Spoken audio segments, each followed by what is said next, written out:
ابو بکر ادھر آ، حضور حاضر ہوں، فرمایا جا میری انگوٹھی پہ نام لکھوا کے لا۔ اس بات کی لذت سمجھو کہ حضور کام بھیج رہے ہیں۔ جناب صدیق اکبر نے انگوٹھی پکڑی، توجہ ہے میرے تو بات پہ؟ حضور نے فرمایا اس پہ نہ اللہ کا نام لکھوا کے لا۔ کس کا؟ صرف اللہ کا۔ حضور نے بھیجا۔ عقیدہ دیکھیں، اللہ کافی ہے، اس میں شک، لیکن جسے اللہ منوائے اسے بھی ماننا پڑے گا۔ فرمایا جا اللہ کا نام لکھوا کے لا۔ حضرت ابو بکر صدیق کہتے ہیں میں انگوٹھی لے کے گیا، مصور کو کہا اللہ کا نام لکھ دے، کہتے ہیں اچانک میرے دل میں خیال آیا صرف اللہ کا نام۔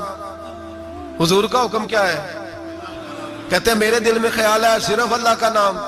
کہتے ہیں میں نے اس کو کہا میرا اللہ کا نام نہ لکھنا، ساتھ میرے مصطفیٰ کا بھی لکھ دو۔ صرف اللہ کا نہ لکھنا، حضور کا بھی لکھو۔ نبی پاک کا حکم کتنا ہے؟ اللہ کا ساتھ میرے نبی پاک کا بھی لکھو۔ حضرت ابو بکر نے 2 نام لکھوائے، فرماتے میں جب تک مسجد نبوی آیا نام 2 تھے، سارے رستے میں دیکھتے آیا اللہ اور محمد 2 نام تھے۔ جب مسجد نبوی میں انگوٹھی لا کے حضور کو پیش کی نا تو حضور نے فرمایا ادھر آنا۔ میں قریب آیا، فرمایا تجھے کہا تھا صرف اللہ کا نام لکھوانا، تو 3 لکھوا لایا ہے۔ کہا حضور یہ تیسرا کہاں سے آ گیا ہے؟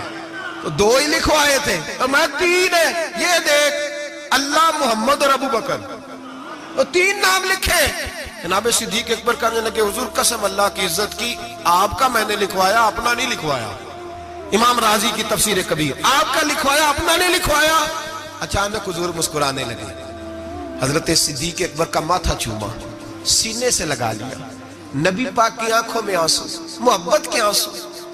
حضور کیا ہوا؟ فرمایا جبریل آ گئے ہیں، اور آ کے کہتے ہیں یا رسول اللہ رب فرماتا ہے ابو بکر نے گوارا نہیں کیا کہ آپ کا نام میرے نام سے جدا ہو، اور اللہ نے گوارا نہیں کیا کہ آپ کے نام سے ابو بکر کا نام جدا ہو۔